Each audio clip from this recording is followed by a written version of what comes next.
সব ইমাম সাহেব যদি খতিব সাহেব যদি এক গ্লাস পানির মধ্যে দোয়া পড়ে ফু দেয় আর আপনার আম্মা শুধু সুবহানাল্লাহ বলে যদি আরেক গ্লাস পানির মধ্যে ফু দেয়, আপনার মায়ের দোয়াটা মুহূর্তে আল্লাহর দরবারে কবুল হয়ে যাবে। এজন্য আব্বা আম্মার দোয়া নিতে রাজি আছি তো? যাদের আব্বা আম্মা বেঁচে আছে আল্লাহ যেন হায়াত দারাজ করে, আমরা পড়ি আমিন। যারা আমরা আমাদের আব্বা আম্মা আমাদের বটবৃক্ষগুলোকে হারিয়েছি তাদের কবরগুলোরে আল্লাহ জান্নাতের বাগান বানিয়ে দিক, আমরা পড়ি আমিন। আর দেরি না করে আমরা সরাসরি মহাবিশ্বের মহাবিশ্বয় মহাগ্রন্থ আল কোরআন আল কারীম থেকে কথা শুনবো। আমরা যে বইটা থেকে কথা শুনবো, চুয়াডাঙ্গার ভাইয়েরা দেহের সবটুকুন শক্তি গলার মাঝ বরাবর এনে আওয়াজ করে বলেন তো, এই বইটার নাম কি? এই কোরআনে কোনো ভুল আছে? সন্দেহ আছে? সংশয় আছে? আমাদের জীবন সমস্যার সবকিছুর সমাধান এই কোরআনের ভেতরে দিয়েছে কি? সমাধান চাও যদি জীবনে মরণে, ফিরে যাও খুঁজে নাও চোখ রাখো কোরআনে, ঠিক না?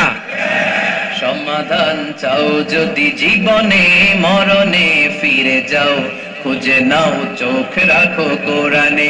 If you want a solution this dunya and akhirah, go back, have a look to the holy Quran, ঠিক না?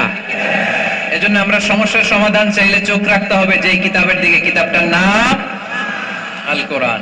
এই কিতাবে কোনো ভুল নাই, এই কিতাবে কোনো সন্দেহ নাই, কোনো সংশয় নাই। এই কিতাবে যে সন্দেহ নাই এই কথা কোরআনে বলে দিয়েছে কে? রব্বুল আলামিন বলেন, যালিকাল কিতাবু লা রাইবা ফীহি হুদাল লিল মুত্তাকিন। সবাই পড়েন আমার সাথে, যালিকাল কিতাবু লা রাইবা ফীহি হুদাল লিল মুত্তাকিন। This is the book, the most authentic and original book in the world. There is no doubt in it and a guidance to those who are muttaqin.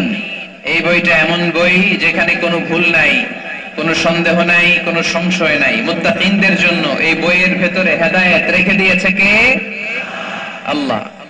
আবার রব্বুল আলামিন বলেন, আলিফ লাম রা, কিতাবুন আনজালনাহু ইলাইকা লিতুখরিজান নাসা মিনাল যুলুমাতি ইলান নূর। ও Muhammad sallallahu alayhi wa sallam, I've revealed this holy and sacred book unto you in order to lead the mankind out of darkness into the light.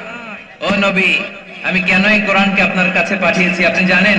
অন্ধকারাচ্ছন্ন মানুষগুলোকে আলোর পথে নিয়ে যাওয়ার জন্য, জাহান্নামীগুলারে জান্নাতি বানানোর জন্য, রাম আর বামপন্থী গুলারে ডানপন্থী বানানোর জন্য। চিল্লায় বলো ঠিক কি না? এজন্য কোরআনের সাথে আমাদের অ্যাটাচমেন্ট বাড়ানোর দরকার আছে না নাই? আমরা যেন বেশি বেশি কোরআনের সাথে সম্পর্ক বাড়াতে পারি, কোরআনকে যেন আমরা বন্ধু বানাই। আমাদের বন্ধু হবে কোরআন। আমাদের বন্ধু হবে কি? আমাদের নিঃসঙ্গ সময়ের বন্ধু হতে হবে কোরআন। এই কোরআন যদি দুনিয়াতে আমরা বন্ধু বানাতে পারি কোরআনকে, কবরেও এই কোরআনকে আমাদের বন্ধু বানায় দিবে কে?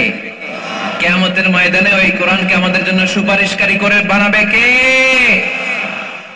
সেই মহাবিশ্বের মহাবিশ্বয় মহাগ্রন্থ আল কোরআন আল কারীম থেকে আমি একটা সূরার কিয়দাংশ তেলাওয়াত করেছি।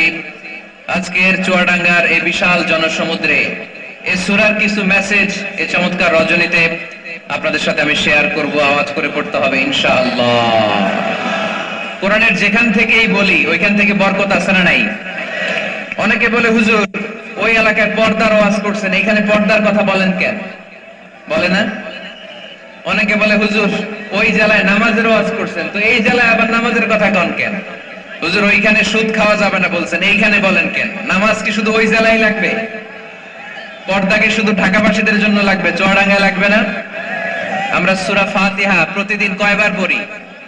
ফরজ নামাজে 17 বার, সুন্নত সহ 40-45 বার। যে ব্যক্তি 50 বছর ধরে নামাজ পড়ে, এই বেটা যে কয় লক্ষ বার সূরা ফাতিহা পড়ছে বেটা নিজেও জানে না, ঠিক কি না? আচ্ছা, আপনারা কি জানেন যে সূরা আর রহমানে একটা আয়াত আছে, যে আয়াতটা আল্লাহ বারবার বারবার ওই সূরার ভেতরে উল্লেখ করেছে, সূরা আর রহমানে। জানেন কি আয়াতটা কি? কি আয়াত? ফাবিআইয়ি আলা রাব্বিকুমা তুকাযযিবান। এই আয়াতটা আল্লাহ তাআলা একবার দুইবার নয়, 31 বার উল্লেখ করেছেন সূরা আর রহমানের ভেতরে। সুবহানাল্লাহ পড়েন। তার মানে জরুরি কথা সব জায়গায় বলতে হয়, বারবার বলতে হয়, চিল্লায় বলতে হবে, ঠিক কিনা? আজকে আমরা সূরা দোহা থেকে কথা শুনবো। সূরাতুদ দোহা, আওয়াজ করে বলেন তো সূরাটার নাম কি? এই আপনাদের গলার আওয়াজ। সারা বিকাল আর সন্ধ্যায় চিল্লাচিল্লি করতে করতে আপনাদের এনার্জি শেষ, তাই না? সূরাটার নাম সূরাতুদ দোহা। আওয়াজ করে বলেন তো সূরার নাম কি? মাশাআল্লাহ, আওয়াজ আছে তো? এনার্জি শেষ হয়ে যায় না এখনো বেঁচে আছে চুয়াডাঙ্গার লোক। তো আলোচনা শেষ পর্যন্ত এরকম আওয়াজ করে উত্তর দেওয়া যাবে? মাশাআল্লাহ, এখন একেবারে ঠান্ডা। এবার আমরা প্রাণ খুলে কথা শুনবো কোরআনের। এই সূরাটা কোরআনের 93 নাম্বার সূরা। কত নাম্বার? এই সূরায় আয়াত আছে 11টা। কয়টা? এই সূরাটা মাক্কি সূরা। কি সূরা? মাশাআল্লাহ। আমি সবসময় বলি, যেহেতু লক্ষ লক্ষ মানুষের গ্যাদারিং, আমরা যদি ক্লাসের মতো করে প্রশ্ন করি, উত্তর করি, তাহলে আপনাদের মনে থাকবে, কিছু মেসেজ নিয়ে যেতে পারবেন। এজন্য কষ্ট হলেও শেষ পর্যন্ত উত্তর দেওয়া যাবে বাঘের বাচ্চার মতো চিল্লায়া ইনশাআল্লাহ। তাহলে আমি প্রশ্ন করি, উত্তর দেন। আওয়াজ করে বলেন তো সূরাটার নাম কি? কত নাম্বার সূরা? আয়াত সংখ্যা কত? সূরাটা মাদানী সূরা। কি সূরা? মাশাআল্লাহ, মনে রাখছেন তো দেখি। এই সূরাটা একটা আশা জাগানিয়া সূরা। হতাশ ব্যক্তিদের জন্য এই সূরায় মেডিসিন আছে, প্রেসক্রিপশন আছে, আছে রেমেডি। এই সূরার সেন্ট্রাল থিম বা কেন্দ্রীয় আলোচ্য বিষয় হচ্ছে মুমিন কখনো হতাশ হয় না, মুমিন কখনো নিরাশ হয় না, মুমিন কখনো হাল ছেড়ে দেয় না, মুমিন ভরসা রাখে একজনের উপর। চিল্লায় বলতে হবে, তিনি কে? লা তাইয়াসু মির রাউহিল্লাহ ইন্নাহু লা ইয়াইয়াসু মির রাউহিল্লাহি ইল্লাল কওমুল কাফিরুন। সাইয়েদনা ইয়াকুব আলাইহিস সালাম তার ছেলেদেরকে বলেছিলেন, কলিজার টুকরা, আমার বাছাধনেরা, আল্লাহর রহমত থেকে নিরাশ হয়ো না। আল্লাহর দয়া, কৃপা, করুণা, মার্সি, ব্লেসিংস এন্ড বাউন্টিজ থেকে নিরাশ হয়ো না। কাফেররা ছাড়া আল্লাহর রহমত থেকে কেউ নিরাশ হয় না। মুমিন কখনো আল্লাহর রহমত থেকে নিরাশ হয় না। হ্যাঁ, মুমিনের জীবনে বিপদ আসে, ক্রাইসিস আসে, সংকট আসে। বিপদ নাই, সমস্যা নাই, পেরেশানি নাই, এরকম জীবন কারো আছে? কেউ দাঁড়ায় বলতে পারবেন, হুজুর আমার জীবনে কোনো বিপদ নাই, কোনো সমস্যা নাই? কেউ বলতে পারবেন? বিপদ, পরীক্ষা আল্লাহ আমাদেরকে দেয় পরীক্ষা করবার জন্য, ঠিক কিনা? বিপদ আল্লাহ আমাদেরকে দেয় আমাদের কোমরগুলোকে সোজা করবার জন্য, আমাদের পায়ের নিচের মাটিকে শক্ত করবার জন্য, প্রতিকূল পরিবেশে নিজের অবস্থানকে শক্তভাবে জানান দেওয়ার জন্য। চিল্লায় বলেন, ঠিক কিনা? এজন্য যারা হতাশ, যারা নিরাশ, যারা টেনসড, ফ্রাস্ট্রেটেড পিপল, হতাশদের জন্য এই সূরায় আছে আশা, আশার বাণী, আলোর বাণী। কারণ দোহা মানে আলো। দোহা মানে কি? আলো কথাটা শুনতেই লাগে ভালো, ঠিক কিনা? আলো বললেই কেমন ভাল লাগে না? কারণ আশার আলো, এটা সম্ভাবনার আলো। অন্ধকার দেখলে বাচ্চারা ভয় পায়, আলো দেখলে বাচ্চারা ভয় পায়। এজন্য আমরা অন্ধকার চাই না, আমরা চাই আলোর পথ। এই কোরআন এসেছে আমাদেরকে আলোকিত করতে, ঠিক কিনা? আল্লাহ রাসূল সাল্লাল্লাহু আলাইহি ওয়াসাল্লামের খুব মন খারাপ, তিনি খুব বিচলিত, তিনি খুব পেরেশান। আল্লাহ রাসূল সাল্লাল্লাহু আলাইহি ওয়াসাল্লামের পেরেশানি দূর করার জন্য সান্তনার বাণী হিসেবে আল্লাহ তাআলা এই সূরাটা আল্লাহ রাসূলের জন্য ডেডিকেট করে নাজিল করেছেন। চিল্লায় পড়েন সুবহানাল্লাহ। আর আল্লাহ বোঝাতে চেয়েছেন, আমার নবীকে আমি যেভাবে পেরেশানি দূর করেছি, সাহায্য করেছি, মুমিনদের জীবনেও আমি আল্লাহর পক্ষ থেকে সাহায্য আছে না নাই? এজন্য আমরা কখনো হতাশ হব না। এই মেসেজটা যদি বাড়িতে আজকে নিয়ে যেতে পারো চুয়াডাঙ্গার ছেলেরা, অনেকে হতাশ ব্যক্তি জীবনে, পেশাগত জীবনে, পারিবারিক জীবনে হতাশ, চাকরি হয় না, ব্যবসায় মন্দা। যাদের ব্যবসা মন্দা, এই শাহিদুজ্জামান টরিক ভাইয়ের সাথে দেখা করবা। সফল ব্যবসায়ী, বাংলাদেশ কাঁপায়, এখন সিঙ্গাপুর কাঁপাইতেছে। তো তোমরা ওনাকে ধরবা টাইট করে, যে ভাই কিভাবে আপনি সফল হলেন, শোনান আপনার সফল হওয়ার গল্প। How to succeed in life, কিভাবে ব্যবসায় সফল হতে হয়, কিভাবে আইকন হতে হয়, শহীদ ভাইয়ের কাছ থেকে চুয়াডাঙ্গার ছেলেরা জেনে নিবা। মুমিন কখনো হতাশ হয় না। আজকের মাহফিল থেকে এতটুকু যদি এই জনসমুদ্র থেকে আমরা বাসায় নিয়ে যেতে পারি, যে আমরা কখনো হতাশ হব না, আমরা নিরাশ হব না, শেষ নিঃশ্বাস থাকা পর্যন্ত আমরা হাল ছেড়ে দিব না। আমরা ভরসা রাখবো সব সময় একজনের উপর, চিল্লায় বলতে হবে তিনি কে? Every time you feel like you cannot go on, you feel so lost that you are so alone. Every time you feel like you cannot go on, you feel so lost that you are so alone. Don't despair and never lose hope, 'cause Allah is always by your side. Inshallah, pardon? Inshallah, inshallah, you'll find your way. Inshallah, inshallah, inshallah, you'll find your way. পড়েন আল্লাহু আকবার। আমরা কখনো নিরাশ হই না, আমরা হতাশ হই না, আমরা ভরসা রাখি একজনের উপর, তিনি কে? আমরা জানি রাত যত গভীর হয় অন্ধকার তমানিসা ভেদ করে সুবহে সাদিক হয়। আমরা জানি গর্ভবতী নারীর যেদিন পেটের ব্যথা বেদনা বাড়তে থাকে ওই দিন নতুন মেহমান আগমনের সময় ঘনাতে থাকে। আমরা জানি বিশ্বাসীদের জীবনে কষ্ট, দুঃখ, যন্ত্রণা, পরীক্ষা যত বাড়তে থাকে সুখের দিন কাছে আসতে থাকে। চিল্লায় বলো ঠিক কিনা? এজন্য আমরা হতাশ হব না, হাল ছেড়ে দিব না। শেষ নিঃশ্বাস ত্যাগ করা পর্যন্ত আমরা ভরসা রাখবো একজনের উপর, তিনি কে? আল্লাহ রাসূল সাল্লাল্লাহু আলাইহি ওয়াসাল্লাম হতাশ হলেন, পেরেশান হলেন। নবীর পেরেশানি দূর করার জন্য আল্লাহ তাআলা এই সূরাটা নাজিল করেছে। সুবহানাল্লাহ পড়ে। তাহলে এই সূরার কেন্দ্রীয় আলোচ্য বিষয় কি? এটা কি চুয়াডাঙ্গাবাসীদের কাছে ক্লিয়ার? Clear clear clear. এবার আমরা শুনবো এই সূরার একটা ব্যাকগ্রাউন্ড আছে, কোন প্রেক্ষাপটে এই সূরা নাজিল হলো। আল্লাহ রাসূল সাল্লাল্লাহু আলাইহি ওয়াসাল্লামকে আল্লাহ বললেন, ইয়া আইয়ুহার রাসূলু বাল্লিগ মা উনজিলা ইলাইক। নবী, কোরআনে যা নাজিল করেছি সব আপনি পৌঁছে দিন, কিছু গোপন রাখা যাবে না। এই কোরআনের কোনো কিছু বিশ্বনবী গোপন রেখেছে? সবাই বলেন না কেন, গোপন রেখেছে নাকি সব প্রচার করে দিয়েছে? সব প্রচার করে দিয়েছে। হঠাৎ করে হেরা গুহায় বিশ্বনবীর কাছে নাজিল হলো, ইকরা বিসমি রাব্বিকাল্লাযী খালাক, খালাকাল ইনসানা মিন আলাক, ইকরা ওয়া রাব্বুকাল আকরামুল্লাযী আল্লামা বিল কলম, আল্লামাল ইনসানা মা লাম ইয়ালাম। পড়েন সুবহানাল্লাহ। আল্লাহ নাজিল করলেন, নবী পড়ো, তোমার প্রভুর নামে যিনি সৃষ্টি করেছেন, তুমি যা জানতে না তা তোমার রব তোমারে শিখিয়েছেন, কলমের মাধ্যমে তোমাদেরকে জ্ঞান দিয়েছেন। সুবহানাল্লাহ। ইকরা বিসমি রাব্বিকাল্লাযী খালাক, read in the name of your Lord who has created। পড়ো তোমার প্রভুর নামে। কোরআনের প্রথম বাণী পড়ো। কোরআনের প্রথম বাণী কি? সবাই বলেন, প্রথম বাণী কি? আল কোরআনের প্রথম বাণী পড়ো, আল হাদিসে নবীর কথা পড়ো। আল কোরআনের প্রথম বাণী পড়ো, আল হাদিসে নবীর কথা পড়ো। পড়ে পড়ে শেখো, শিখে শিখে তুমি তোমার নিজের জীবন গড়ো। সুবহানাল্লাহ পড়ে। পড়ে পড়ে নিজের জীবন গড়তে হবে। নাজিল হলো ইকরা বিসমি রাব্বিকাল্লাযী খালাক, যা নাজিল হলো নবী প্রচার করে দিলেন।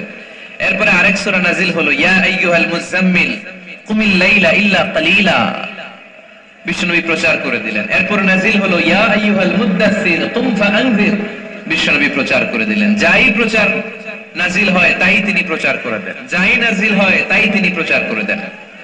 এরকম চলতে থাকলো কিছুদিন, কিন্তু হঠাৎ করে আর কোন কোরআনের আয়াত নাজিল হয় না, ওহী আসা বন্ধ হয়ে গেল। ফলে নবীও নতুন কোন কথা মক্কার লোকদেরকে শোনাতে পারে না। মক্কার লোকেরা বলল, ঘটনা কি মুহাম্মদ, নতুন নতুন আয়াত এতদিন বলতা, এখন বলো না কেন? বলো। বিশ্বনবী বলতে পারে না, কারণ বিশ্বনবী কি মন গড়া কোনো কথা বলে? সবাই যদি বুঝে থাকেন উত্তর দেন, বিশ্বনবী কি মন গড়া কথা কোনোদিন বলেছে? রব্বুল আলামিন বলেন, ওয়ামা ইয়ানতিকু আনিল হাওয়া ইন হুয়া ইল্লা ওয়াহয়ুন ইউহা। আমার নবী মন গড়া কোনো কথা বলেন না। আমার পয়গম্বর মন মস্তিষ্ক কোনো প্রসূত কথা তোমাদের কাছে পেশ করে না। আকাশ থেকে জিব্রাইল মারফত যা তিনি শুনতে পান তা তিনি মক্কাবাসীদের কাছে পৌঁছে দেন। সুবহানাল্লাহ। তো নাজিল হতো, নবী পৌঁছে দিতেন। এখন বন্ধ, পৌঁছাতে পারে না। সাইয়েদনা জিব্রাইল আলাইহিস সালাম আর কোরআন নিয়ে আসে না। রাসূল সাল্লাল্লাহু আলাইহি ওয়াসাল্লাম নতুন কোনো কথা শোনাতেও পারে না। মক্কার লোকেরা হাসাহাসি শুরু করলো, হাততালি দিতে শুরু করলো। মুহাম্মদ, তোমার আল্লাহ তোমারে বর্জন করেছে, তোমার আল্লাহ তোমারে ভুলে গেছে। নাউজুবিল্লাহ পড়তে পারলেন না? ইন্না মুহাম্মাদান ওয়াদাআহু রাব্বুহু ওয়া ক্বালা। এ মক্কার লোকেরা শোনো, মুহাম্মদের রব তো মুহাম্মদের ভুলে গেছে, মুহাম্মদের দিকে ফিরেও তাকায় না, আর নতুন কোন আয়াত পাঠায় না। আবু লাহাবের স্ত্রী উম্মে জামিল বলতে শুরু করলো, ইন্না শাইতানাকা কাদ তারাক। মুহাম্মদ, তোমার কাছে যে একটা শয়তান আসতো জিব্রাইল নামে, ওই শয়তানটা আর আসে না। না, নাউজুবিল্লাহ পড়ে। সবাই টিটকারি করে। এখন রাসূল সাল্লাল্লাহু আলাইহি ওয়াসাল্লাম কিছু বলতেও পারে না, কারণ তিনি তো মন গড়া কিছু বলেন না, যা নাজিল হয় তা পৌঁছে দেন। রাসূল সাল্লাল্লাহু আলাইহি ওয়াসাল্লাম খুব পেরেশান হয়ে গেলেন, চিন্তায় পড়ে গেলেন, হতাশ হয়ে গেলেন। আর মনে মনে ভাবলেন, কি রে, আমি কোনো ভুল করলাম না তো? আমার কোনো অন্যায় হয়ে গেল না তো? এত অপেক্ষা করতেছি, আকাশের দিকে তাকিয়ে আছি, নতুন আয়াত আসে না কেন? আমি কবে নতুন আয়াত শোনাবো? কোন তাফসিরে এসেছে 15 দিন, কোথাও এসেছে 25 দিন, 40 দিন, কোথাও এসেছে কয়েক মাস। আল্লাহ রাসূল সাল্লাল্লাহু আলাইহি ওয়াসাল্লামের কাছে কোরআনের আয়াত নাজিল করাকে বন্ধ রেখেছিল কে? নাজিল হয় না, তিনি কোরআনের আয়াত শোনাতেও পারেন না। আমরাও মাঝে মাঝে এরকম হতাশ হই, কি রে, ব্যবসা করলে লস, চাকরি হয় না, অসুস্থতা, মনে হয় আল্লাহ বোধহয় আমাদেরকে পছন্দ করে না। এরকম টেনশন আমাদেরও আছে না নাই? রাসূল সাল্লাল্লাহু আলাইহি ওয়াসাল্লাম যখন টেনশনে পড়ে গেলেন, আল্লাহ তাআলা এই সূরা নাজিল করার মধ্য দিয়ে আল্লাহ রাসূল সাল্লাল্লাহু আলাইহি ওয়াসাল্লামের টেনশন দূর করে দিলেন। চিল্লায় পড়েন সুবহানাল্লাহ। রাসূল সাল্লাল্লাহু আলাইহি ওয়াসাল্লামের পেরেশানি দূর করার জন্য আল্লাহ নাজিল করলেন, ওয়াদ-দুহা ওয়াল-লাইলি ইযা সাজা মা ওয়াদ্দাআকা রাব্বুকা ওয়া মা ক্বালা। ওয়াদ-দুহা, আলোর শপথ, ওয়াল-লাইলি ইযা সাজা, নিঝুম নিস্তব্ধ রাতের শপথ। সুবহানাল্লাহ পড়েন। প্রথমে আল্লাহ দুইটা কসম কাটলেন। কয়টা? দুইটা। প্রথমে দোহা, প্রভাতের সূর্য কিরণের শপথ, আলোর শপথ। এরপরে অন্ধকারের শপথ কাটলেন। আলোর শপথ দিয়ে আল্লাহ তাআলা ওহী আশাকে বুঝালেন, আর অন্ধকারের শপথ দিয়ে আল্লাহ ওহী না আশাকে বুঝালেন। আল্লাহ বুঝাতে চাইলেন, নবী, সব সময় আলো থাকলে ভাল লাগে না। 24 ঘন্টায় যদি সূর্যের আলো, এখনো সূর্যের আলো, সকালেও সূর্যের আলো, খালি আলো আর আলো, ভাল লাগবে? কথা বলেন না কেন? আবার 24 ঘন্টায় ঘুটঘুটে অন্ধকার, কোনো আলো টালো নাই, ভাল লাগবে? তার মানে জীবন চালাতে আলোর দরকার, অন্ধকারেরও দরকার। বিশ্বনবীরে বুঝাতে চাইলেন, নবী, ওহী আসা যেমনি দরকার, মাঝে মাঝে ওহী বন্ধ রেখে আপনার একটু বিশ্রাম দেওয়া দরকার। সুবহানাল্লাহ পড়েন। সরকারি চাকরি যারা করেন, সপ্তাহে কয়দিন জব করেন? জোরে বলেন। 5 দিন। বাকি 2 দিন কি করেন? বিশ্রাম নেন, ছুটিতে থাকেন। 7 দিনে যদি কাজ করা লাগতো, ভাল লাগতো? কথা বলেন না কেন? ভাল লাগতো না। আবার 7 দিনে যদি ছুটি থাকতো, ভাল লাগতো না। তার মানে কাজেরও যেমনি দরকার, বিশ্রামেরও দরকার, ঠিক কিনা? আল্লাহ বুঝাতে চাইলেন, নবী, কাফেরদের কথায় কান দিবেন না। ওরা বলে, আমি আপনারে ভুলে গিয়েছি। না না, কোশ্চিন কালেও না। আমি আপনারে কেমন করে ভুলে যাই? আপনি আমার বন্ধু। আমি ইচ্ছা করে ওহী নাজিল বন্ধ রেখে কিছুদিন আপনারে ছুটি দিলাম। আল্লাহর পক্ষ থেকে আমি আপনার জন্য বিশ্রামের ব্যবস্থা করে দিয়েছি। নবী, বিশ্রামের ব্যবস্থা করে দিলাম, কারণ প্রতিদিন ওহী নাজিল হলে এটা পৌঁছে দেওয়া, এটা চারটেখানি কথা নয়। ওহীর বাণী, এটা কোনো মন্ত্রীর বাণী না। ওহীর বাণী, এটা কোনো প্রেসিডেন্টের বাণী না। ওহীর বাণী প্রধানমন্ত্রীর বাণী না। ওহীর বাণী রাজা বাদশার বাণী নয়। ওহীর বাণী আমাদের কাছে পাঠিয়েছে কে? এই কালামুল্লাহ মাজিদের ওজন আছে না নাই? আল্লাহ বললেন, ইন্না সানুলকি আলাইকা কওলান সাকিলা। নবী গো, কোরআনের বাণী এটা হালকা কোনো বাণী নয়, এটা ভারী একটা বাণী। এই বাণী যদি আমি সাগরে নাজিল করতাম, এই কোরআনের বাণী যদি আমি জঙ্গলে নাজিল করতাম, আর এই কোরআনের বাণী যদি আমি পাহাড়ের মধ্যে নাজিল করতাম, কোরআনের ভারে বড় বড় পাহাড়গুলো মুহূর্তের মধ্যে ভেঙে চুরে খান খান হয়ে যেত। লাউ আনজালনা হাযাল কুরআন আলা জাবালিন খতিব সাহেব যদি এক গ্লাস পানির মধ্যে দোয়া করে বিশ্বের মহাবিশ্বয় মহাগ্রন্থ আল কোরআন আল কারীম থেকে কথা শুনবো। আমরা যে বইটা থেকে কথা মন করে ভুলে যাই আপনি আমার বন্ধু, আমি ইচ্ছা করে ওহী নাজিল বন্ধ রেখে কিছুদিন আপনার ছুটি দিলাম, আল্লাহর পক্ষ থেকে আমি আপনার জন্য বিশ্রামের ব্যবস্থা করে দিয়েছি। নবী বিশ্রামের ব্যবস্থা করে দিলাম, কারণ প্রতিদিন ওহী নাজিল হলে এটা পৌঁছে দেওয়া এটা চারটেখানি কথা নয়। ওহির বাণী এটা কোনো মন্ত্রীর বাণী না, ওহির বাণী এটা কোনো প্রেসিডেন্টের বাণী না, ওহির বাণী প্রধানমন্ত্রীর বাণী না, ওহির বাণী রাজা বাদশার বাণী নয়। ওহির বাণী আমাদের কাছে পাঠিয়েছে কে? এই কালামুল্লাহ মাজিদের ওজন আছে না নাই?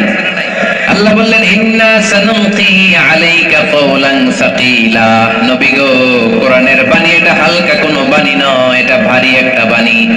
এই বাণী যদি আমি সাগরে নাজিল করতাম, এই কোরআনের বাণী যদি আমি জঙ্গলে নাজিল করতাম, আর এই কোরআনের বাণী যদি আমি পাহাড়ের মধ্যে নাজিল করতাম, কোরআনের ভারে বড় বড় পাহাড়গুলো মুহূর্তের মধ্যে ভেঙে চুরে খান খান হয়ে যেত।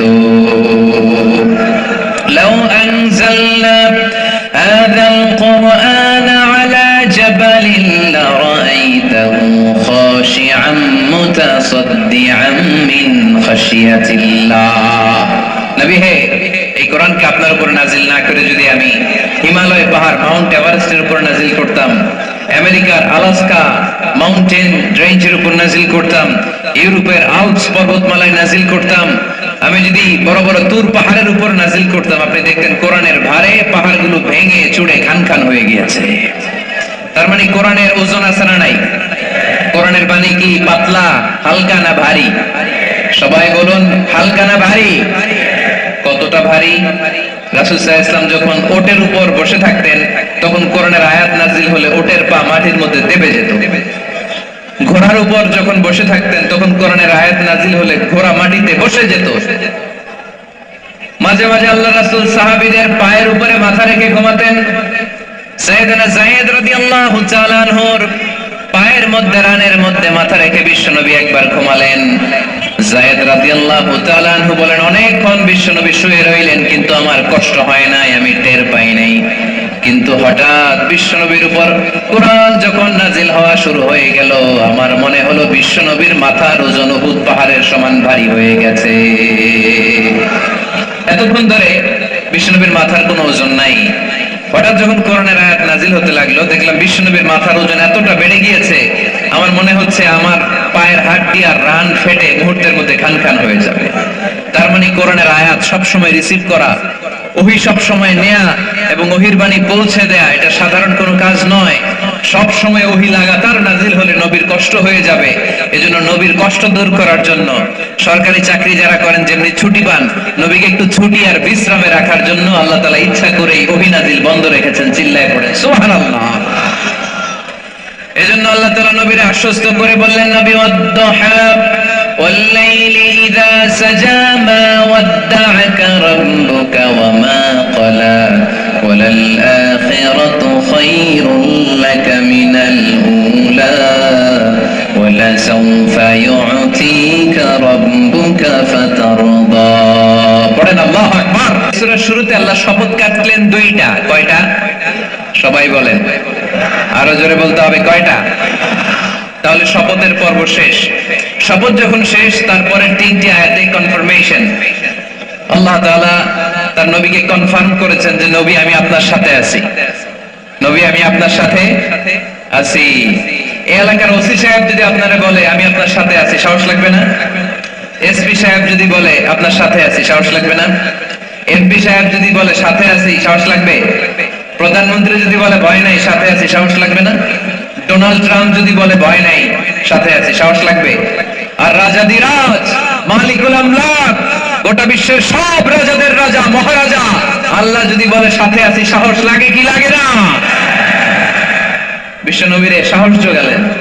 পরের দিন প্রায় আছে আল্লাহ তাআলা নবীরে বললেন, নবী ভয় নাই, never lose hope, never give up, never be frustrated, আর হতাশ হবেন না, আমি আপনার সাথে আছি। চিল্লায় পড়েন সুবহানাল্লাহ। তারপরের তিন আয়াতে দিলেন তিনটা রিমাইন্ডার, নবী আপনারে কি কি নিয়ামত দিয়েছি শুনেন, এগুলো মনে রাখেন, ভুলে যায়েন না। আর সর্বশেষ তিনটা আয়াতে তিনটা ওয়ার্ক প্ল্যানস মানে গাইডলাইন, কর্মসূচি দিয়ে আল্লাহ সূরাটারে শেষ করেছেন। পড়েন আলহামদুলিল্লাহ। দুইবার যখন আল্লাহ শপথ করলেন, আলোর শপথ, অন্ধকারের শপথ। তারপর আল্লাহ কনফার্মেশন করে বললেন, নবী মা ওয়াদ্দাআকা রাব্বুকা ওয়া মা ক্বালা। নবী হে, আমি আপনারে ভুলি নাই, আমি আপনারে ছাড়ি নাই। কাফেররা বলে আমি আপনারে ভুলে গেছি, আমি আপনার উপর রাগ করেছি, তাই আপনার উপর কোরআন নাজিল করি না। কথাটা কিন্তু ঠিক না। আমি আপনারে ভালোবাসি, মহব্বত করি, ইচ্ছা করে আপনারে ছুটি দেওয়ার জন্য, কয়েকদিন বিশ্রামে রাখার জন্য ইচ্ছা করেই কোরআন নাজিল বন্ধ রেখেছি। মা ওয়াদ্দাআকা রাব্বুকা ওয়া মা ক্বালা। কাফেরদের কথার জবাবে তিনি বলছেন, না আমি আপনারে ভুলি নাই, আমি আপনার সাথে আছি। সুবহানাল্লাহ পড়েন। সাথে আছে কে? আরো জোরে বলেন। রাস্তায় হঠাৎ অ্যাক্সিডেন্ট হয়ে গেছে, বাঁচাবে কে? বলতে হবে সাথে আছে কে? আমাদের সাথে আল্লাহ আছে। এরপর আল্লাহ বললেন, ওয়ালাল আখিরাতু খায়রুল লাকা মিনাল উলা। ও নবী, মক্কার জীবনে সাময়িক একটু কষ্ট আপনি সহ্য করেন, মদিনার জীবনে আপনার জন্য আনন্দ রেখেছে কে? আখিরাতে আপনার জন্য জান্নাতকে তৈরি রেখেছে কে? ওয়ালাল আখিরাতু খায়রুল লাকা মিনাল উলা। আরেকটা কনফার্মেশন, আরেকটা অ্যাসিউরেন্স, আরেকটা নিশ্চয়তার গ্যারান্টি। নবী, indeed verily hereafter is far better for you than this dunya. এই দুনিয়ার চেয়ে আখিরাত উত্তম, ঠিক কি না? আখিরাত আপনার জন্য তৈরি, এই দুনিয়ার জীবন আপনার আসল জীবন নয়। আসল জীবন হচ্ছে কবরের জীবন, ঠিক কি না? একদিন মাটির ভেতরে হবে ঘরে মন আমার, কেন বাঁধো দালান ঘর রে মন আমার, কেন বাঁধো দালান ঘর। প্রাণ পাখি উড়ে যাবে পিঞ্জরা ছেড়ে, ধরা ধামে সবই রবে, তুমি যাবে চলে। বন্ধু বান্ধব যত, মাতা পিতা দ্বারা শত, বন্ধু বান্ধব যত, মাতা পিতা দ্বারা শত, সবই হবে তোমার পরে মন আমার, কেন বাঁধো দালান ঘর। একদিন মাটির ভেতরে হবে ঘরে মন আমার, কেন বাঁধো দালান ঘর। ঠিক না? মাটির ঘর আসল ঘর। এই ছোট্ট 2 লাইনের নাশিদ, এই গানটাই আমাদের হেদায়েতের জন্য যথেষ্ট, তাই না? কত কষ্ট করে বিল্ডিং বানালাম, কত কষ্ট করে ফ্ল্যাট কিনলাম, কত দামি টাইলস দিয়ে আমার গোসলখানাটা বানালাম, কিন্তু আমার জীবনের শেষ গোসলটা কি আমার ওই গোসলখানায় হবে? চিল্লায় বলতে হবে, হবে। এজন্য আল্লাহ বললেন, ওয়ালাল আখিরাতু খায়রুল লাকা মিনাল উলা। ও নবী, দুনিয়ার জীবন আসল জীবন নয়, আসল জীবন হলো আখিরাতের জীবন, ঠিক কি না? কিন্তু আমরা পাগল হয়ে আছি কোন জীবনের জন্য? দুনিয়ার পেছনে এই মরিচিকা, এই লোভ লালসা, এই ক্ষমতার দাপট, হ্যাঁ, এই সেলিব্রিটিজম, এই চোখ ধাঁধালো গ্ল্যামারাস লাইফের দিকে আমরা পাগলের মতো মরিচিকার পেছনে ছুটে বেড়াচ্ছি, আর আখিরাতের কথা আমরা বেমালুম ভুলে গিয়েছি, ঠিক কি না? এজন্য আল্লাহ বললেন, বাল তুসিরুনাল হায়াতাদ দুনিয়া ওয়াল আখিরাতু খায়রুন ওয়া আবকা। তোমরা দুনিয়ার জীবনকে বড্ড বেশি প্রাধান্য দাও, কিন্তু জেনে রেখো, মনে রেখো, দুনিয়া আসল নয়, আসল ঠিকানা হলো মুমিনের আখিরাত। 2 নম্বর কনফার্মেশন, ওয়াল আখিরাতু খায়রুল লাকা মিনাল উলা। নবী হে, আখিরাত আপনার জন্য রেডি। 3 নম্বর কনফার্মেশন, ওয়ালা সাউফা ইউতিকা রাব্বুকা ফাতারদা। নবী হে, অচিরেই এমন এমন জিনিস আমি আপনারে দেব, এগুলো পেয়ে আপনি খুশি হয়ে যাবেন। সুবহানাল্লাহ পড়েন। Verily I'm going to give you something that will make you happy. এমন এমন জিনিস আমি আপনার জীবনে দেব, এগুলো পেয়ে আপনি খুশি হবেন। নবী, আপনি হতাশ হবেন না, নবী আপনি নিরাশ হবেন না, নবী আপনি হাল ছাড়বেন না। আরে আমি তো আপনার সাথে আছি। সাথে আছে কে? বিপদে পড়লে বলবেন আমার সাথে আছে কে? রক্ষা করবে কে? বাঁচানোর মালিক একজন। চিল্লায় বলো, তিনি কে? পারবেন, পারবেন, বলতে পারবেন? কি বলবেন? সাথে আছে কে? আমাদের সাথে থাকে কে? এটাই আমাদের ভরসা, এটাই আমাদের বিজয়ের মাধ্যম, বিজয়ের গোপনতম রহস্য। বলে সাউফা ইউতিকা রাব্বুকা ফাতারদা। নবী হে, অচিরেই এত এত জিনিস আমি আপনারে দেব, আপনি খুশি হয়ে যাবেন। সুবহানাল্লাহ পড়েন। যেখানেই নবীর মন খারাপ সেখানেই আল্লাহ তাআলা এমন কিছু নবীকে হাজির করে দেন, ওইটা পেয়ে নবী খুশি হয়ে যায়। কারণ নবী হচ্ছেন আল্লাহর বন্ধু, হাবিবুল্লাহ। ইব্রাহিম আলাইহিস সালাম উনি ছিলেন খলিলুল্লাহ। ইব্রাহিম আলাইহিস সালাম আল্লাহর কি ছিলেন? কথা বলেন, খলিলুল্লাহ। আর আল্লাহ রাসূল সাল্লাল্লাহু আলাইহি ওয়াসাল্লাম হাবিবুল্লাহ। খলিল মানেও বন্ধু, হাবিব মানেও বন্ধু। খলিল মানে এমন বন্ধু যেই বন্ধু আল্লাহরে খুশি করার জন্য কাজ করে, আর হাবিব মানে এমন বন্ধু যেই বন্ধুরে খুশি রাখার জন্য আল্লাহ নিজেই কাজ করে। আল্লাহ রাসূল সাল্লাল্লাহু আলাইহি ওয়াসাল্লাম হচ্ছেন হাবিবুল্লাহ। আল্লাহ রাসূল সাল্লাল্লাহু আলাইহি ওয়াসাল্লাম কি? হাবিবুল্লাহ। যেখানেই আল্লাহ রাসূল সাল্লাল্লাহু আলাইহি ওয়াসাল্লামের মন খারাপ,